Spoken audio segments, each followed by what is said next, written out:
Hello everyone, Crow here, and I'm trying something a little bit different today. I don't know how this is going to look because I'm actually recording while I'm driving. I'm not looking at the camera, so I really don't know where it's pointing. But basically, I'm driving home from work, and I figured this would be a good opportunity to respond to RetroGamerVX's Generations tag. And basically what the tag is what I want to say is what generation of consoles has given the biggest improvement, I guess. Maybe it's technology-wise or whatnot.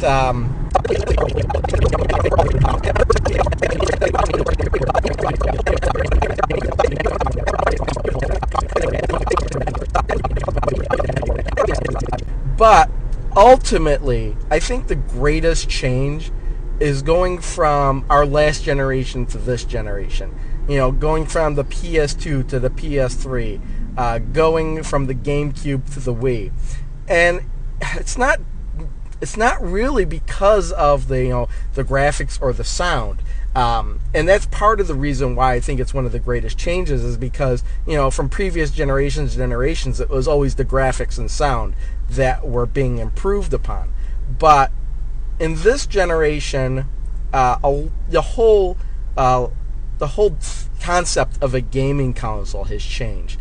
Because now these gaming consoles, if you look at the main three, the Wii, the PS3, and the Xbox 360, they're not just gaming consoles. I mean, sure, you could argue like, the PS2, a lot of people bought that to play DVDs on initially. They didn't play it as a gaming system. But the same thing is true with the PS3. They were playing, a lot of people were buying that for a Blu-ray player and not a gaming console. But there's just a whole lot more these gaming systems do than just play games. And I think that is one of the biggest leaps, is you got people buying these systems not to play games anymore, but rather to watch DVDs or watch Blu-rays or, running your Netflix on it. And one of the biggest thing is just the demand for the online connectivity now. I'm sure you had that with the original Xbox and the PS2 and even the Dreamcast, but like with this generation, it's exploded to the point to where games come out, and if it doesn't support online, people wonder why.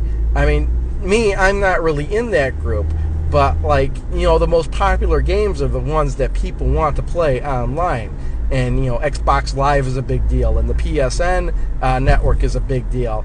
And, with the PSN network being down for so many weeks, it really has hurt Sony, because that's what people, gamers in particular, want to do on their consoles, is get online. There is no more, I shouldn't say there is no more single player anymore, because, I play games for single player still. And sure, there are plenty of other people that do that. But a lot of people will just buy the game and just jump right online and only play online.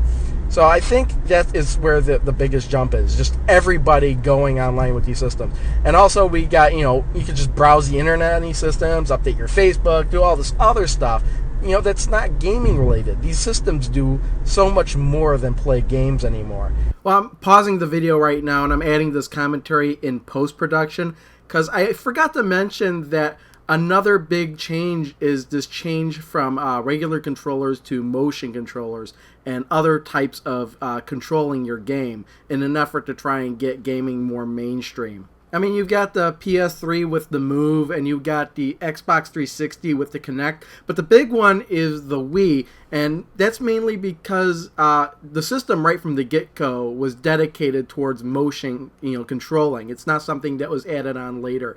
And, you have had these motion controllers and other types of controllers in the past, but this is the first time that there's actually been a system dedicated to that. And so that's why I'm going to have to go with the last generation to this generation.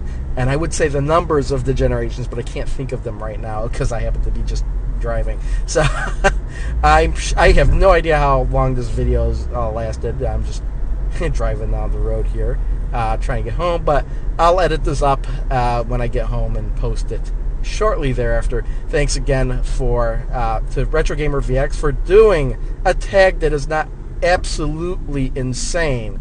And he says he's saving that for later, though. So we'll see. So you know what? So if you want to respond to this tag, it's just an open tag. He didn't tag anybody in particular. Just you know, visit his channel. I'll put the link to the video below and respond to it if you want to respond. So yeah, that's about it. Thanks for watching. See you all next time. Bye. Let's see here. Dear sir, your horse has a potentially serious design flaw that could result in explosion and fire.